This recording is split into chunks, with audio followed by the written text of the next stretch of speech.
Hey guys, welcome back to the channel. Much appreciated you taking a little time out of your day to watch the video. And today I'm going to talk about how I paid for my first season of professional fishing. I had a request from one of the subscribers about this, and I get a lot of questions on a regular basis about how to get started out in fishing. So I'm going to tell you guys a story about how I got started out, how I actually afforded to fish my first year on the circuit. And anyway, the whole thing about this is from about when I was in grade school back in the mid 70s, once I started reading Bassmaster, that's all I wanted to do was to be a pro angler. And it took a long time to get to that point because, like I said, I didn't have any money, or I didn't know anybody that could teach me anything about fishing. My dad was a crappie. He fished for bass some, but mainly he was a crappie fisherman. We had a pleasure boat. We didn't even have a bass boat or anything. So a lot of how I learned from fishing was like sneaking into farm ponds and wading creeks with my buddies. So I started getting serious about it when I graduated high school in 1980. I wanted to fish professionally. And what I wanted to do is I wanted to fish the Bassmaster Circuit. Back then, that was the only thing that there was. The elite level pro fishing circuit was the Bassmaster Invitationals. There were 6 tournaments. It was a pro on pro. In other words, you drew for another partner in the tournament, another pro, which was terrible. That stayed like that for quite a few years. That was a nightmare. But that was the format of it. Tournament entry fees were $600 a piece. There were 6 tournaments. They took the top 35 at the end of those 6 tournaments in the points to qualify for the Bassmaster Classic. So anyway, I started preparing for this thing, and I was going to school. I was in college, and I started mowing lawns and washing cars and working at night, just doing part-time jobs, trying to save every bit of money I could. And I started doing this back in the early 80s. Every spare penny that I could I'd put away in the bank. I was living still with my mom and dad because I was in my early 20s, and the college I went to was just in Joplin, Missouri. It was just like a couple blocks down the road from my parents' house, so I didn't have any expenses with that. So anyway, my first year of fishing tournaments that went beyond the buddy tournaments was in 1984. I fished the old Redman Circuit, which is now the BFLs, and I qualified for the BFL All-American. Redman All-American back then. It was down at Lake Toho in Florida. Shaw Grigsby won that tournament, but I qualified for it. That was my first time away from home fishing, and that really got my juice going. I mean, I'd had several thousand saved up towards a Bassmaster, fishing the Bassmaster Circuit. And in that particular tournament, after I qualified for it, Ranger Boats, they gave me what was called a demo boat, where they gave me a new Ranger to use for a year at no cost, and I had to pay for it at the end of the season. I had to sell it and pay him the money back.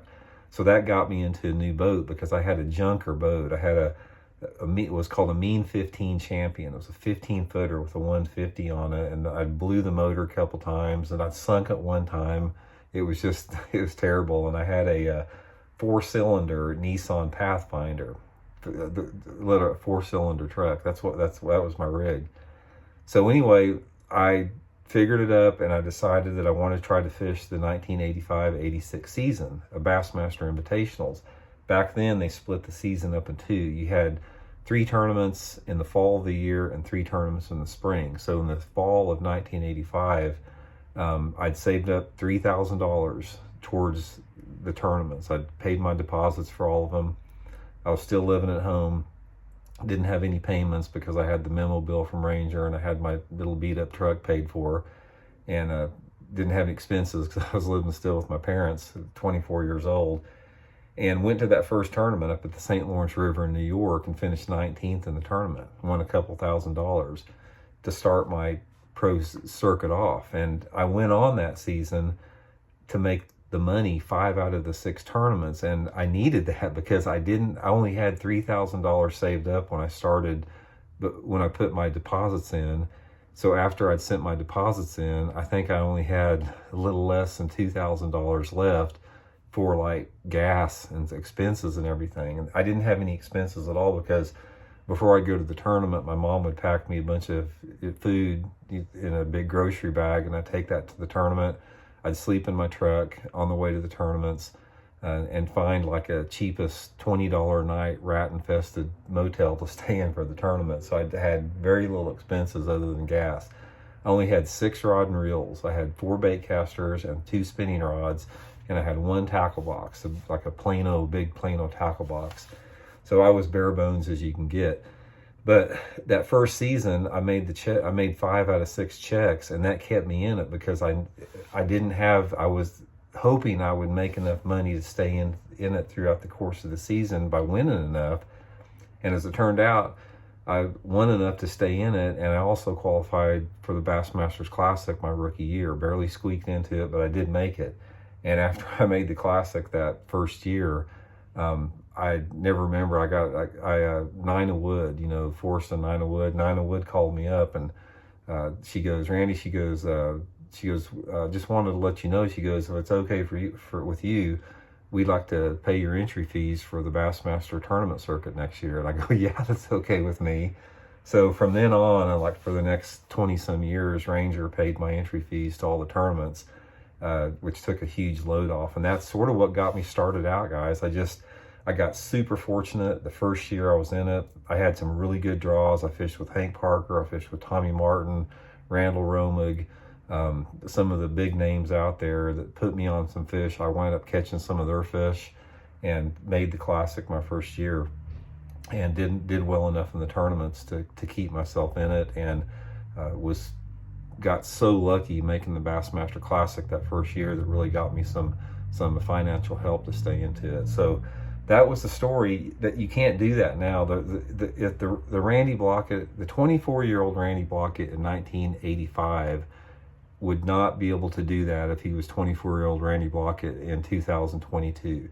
The tournaments are out of hand. You got $50,000 in entry fees. It costs $200,000 for entry for your expenses, for your boat and truck insurance, all that type of stuff. And that's the sad thing about it. I've talked about before that's one of the things about the sport that has made it become an elitist sport, where it discriminates against people like myself, because people like myself today, if somebody was in my position today like I was in 1985, they couldn't fish professionally. So there is an income disparity discrimination in the sport that did not exist when I started out. So anyway, guys, that's my story. That's how I got started out. That's how I'm here right now.